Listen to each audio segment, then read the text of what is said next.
மக்கள் அனைவருக்கும் சகல வசதியும் பண்ணி கொடுத்திருக்கிறார்கள். அதே மாதிரி நான் முருகன் அடிமைங்க. முருகன் இல்லாவிட்டால் முவ்வுலகம் இருக்கும், முருகனே கதின்னு இருக்கிறோம். உங்களுக்கு எந்த விதமான குறைகள் இருந்தாலும் நீங்க இங்க மனசு விட்டு நீங்க வேண்டுனீங்கன்னா இங்க முருகன் மருதமலையில மருத நாயகமா கொண்டிருக்காரு. பாம்பாட்டி சித்தர் இங்க வந்துதான் என்னுடைய வாழ்க்கையை பார்த்தோன்னா பல விதத்துல மாறி இருக்கு. என் பேரு பிரீத்தி. இங்க வடவழியில இருந்து வரேன். இங்க நான் முருகர் கோயிலுக்கு அடிக்கடி வந்துட்டு இருக்கேன். சின்ன வயசுல இருந்தே வந்துட்டு இருக்கோம். சஷ்டி கிருத்திகை இல்ல முக்கியமான விசேஷ நாட்கள் எல்லாம் வருவோம். இன்னைக்கு கும்பாபிஷேகம் 12 வருஷம் கழிச்சு நடந்திருக்கு. எங்களுக்கு ரொம்ப சந்தோஷமா இருக்கு.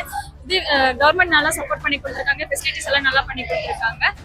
ரொம்ப ஹாப்பியா இருக்கு. அலுவலர்களும் காவல்துறை நல்ல ஏற்பாடுகள் செய்திருக்கிறார்கள். மக்கள் அனைவருக்கும் சகல வசதியும் பண்ணி கொடுத்திருக்கிறார்கள். அதே மாதிரி எந்த ஒரு நெரிசலும் இல்லாமல் இறைவனை தரிசிக்கிறதுக்கு மிகவும் வாய்ப்பாக உள்ளது. தனலட்சுமிங்க, கோயம்புத்தூர் செல்வபுரம். நான் முருகன் அடிமைங்க. முருகன் இல்லாவிட்டால் முவ்வுலகம் இருக்கும், முருகனே கதின்னு இருக்கிறோம். என் வாழ்க்கையில ரொம்ப சொல்ல முடியாத வேதனைகள்லாம் வந்த போதெல்லாம் முருகான்னு கூப்பிட்டா மயிலாவும் வருவார், வீட்டுக்கே வருவார். டவுன் தான் இருக்கிற மயிலா வாசிட்டு உட்காருவார். எனக்கு ரொம்ப அற்புத காட்சி. கனவுல சொல்லுவார். என் பொண்ணு திருச்செந்தூர் போகிறப்ப முருகனை வேண்டி தான் பிறந்தான். அதே மாதிரி பேரனும் சஷ்டி அன்னைக்கு தான் பிறந்தான். அவன் பேரே சஷ்டின்னு தான் வச்சிருக்கிறேங்க. எந்த நேரம் முருகன், அது மருதமலை முருகனை வேண்டுனா மருமகன் பேரே மருதாச்சல மூர்த்தி. இந்த மாதிரி சஷ்டி விரதம் ஒவ்வொரு விரதத்துக்கும் ஒவ்வொரு அற்புதம் பண்ணுவார். நான் சொல்லியெல்லாம் முடியாதுங்க, அத்தனை அற்புதத்தை பண்ணியிருக்காரு என்ற வாழ்க்கையில். கோவை ரமேஷ்ங்க, hotel Vijay park in Ramnagar. நாங்கள் கோயம்புத்தூர்லேருந்து வர்றோம். மருதமலைக்கு ரொம்ப வருஷமாக வந்துட்டு இருக்கிறோம். உங்களுக்கு எந்த விதமான குறைகள் இருந்தாலும் நீங்கள் இங்கே மனசு விட்டு நீங்கள் வேண்டுனீங்கன்னா நிச்சயமாக மருதமலை முருகன் உங்களுக்கு அந்த குறைகளை நிவர்த்தி பண்ணி ஆரோக்கியமும் நல்வாழ்வும் கொடுப்பான். இது போக சஷ்டி விரதம் இங்கே ரொம்ப ரொம்ப முக்கியமாக இருக்குது. சூரசம்ஹாரம், திருக்கல்யாணம் ரொம்ப முக்கியமாக இருக்குது. தைப்பூச விழா முக்கியமாக இருக்குது.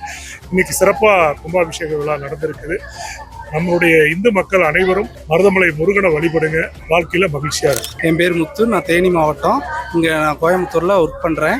நான் இங்க கடந்த 10 வருஷமா வந்துட்டு இருக்கேன். சஷ்டி பூஜையெல்லாம் சிறப்பாக நடக்கும். இங்க எல்லா பூஜையும் நல்லா. இங்க முருகன் மருதமலையில மருத நாயகமா கொண்டிருக்காரு. பாம்பாட்டி சித்தர் நவபாசானத்தால இது செய்யப்பட்டிருக்கு. அதனால இது மக்களுக்கு நோய் நொடி எல்லாத்துக்கும் சகல சௌபாக்கியத்தையும் குழந்தை வளங்களையும் கொடுக்குது. இது நான் சஷ்டி 5 வருஷம் இருந்திருக்கேன். எனக்கு நினைச்சது நடந்திருக்கு. எல்லாரும் கண்டிப்பா வாங்க. அரோகரா. அன்பிற்குரிய மருதமலை ஏகேஜி சித்தார்த்த பின்பு இன்னைக்கு மருதமலையோட கும்பாபிஷேகம் சீரும் சிறப்பமா சூப்பரா நடைபெற்றுச்சு. நான் ஒவ்வொரு செவ்வாய்க்கிழமையும் ரெகுலரா நம்மளுடைய மருதமலைக்கு வராது. இங்க வந்துதான் என்னுடைய வாழ்க்கையை பல விதத்துல மாறி இருக்கு. என்னைய சார்ந்தவங்களுடைய பலருடைய வாழ்க்கையும் மாறி இருக்குங்களா. கோயிலுடைய கும்பாபிஷேக ஏற்பாடுகள் எல்லாமே ரொம்ப ரொம்ப சூப்பரா போச்சுங்களா.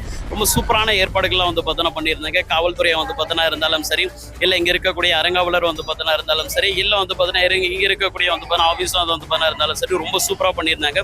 இப்பேற்பட்ட குடமுழுக்க நல்லபடியா நடத்துவதற்கு காரணமா இருந்த தமிழ்நாடு முதலமைச்சர் மரியாதைக்குரிய திரு மு.க. ஸ்டாலின் ஐயா அவர்களுக்கும், இந்து சமய அறநிலையத்துறை அமைச்சர் திரு பி.கே. சேகர்பாபு ஐயா அவர்களுக்கும், திரு செந்தில் பாலாஜி ஐயா அவர்களுக்கும் மற்றும் ஏனைய அனைத்து முருக பக்தர்களுக்கும் சிவனடியார்களுக்கும் கோடான கோடி நன்றிகள். முருகரிகம் ஆல்ரெடி தொடங்கிடுச்சுங்களே. பிளஸ் முருகப்பெருமானுடைய ஆட்சியும் நீங்க 2026 இருந்து எதிர்பார்க்கறாங்களே. நன்றிகள். சிவாய நமக்கு.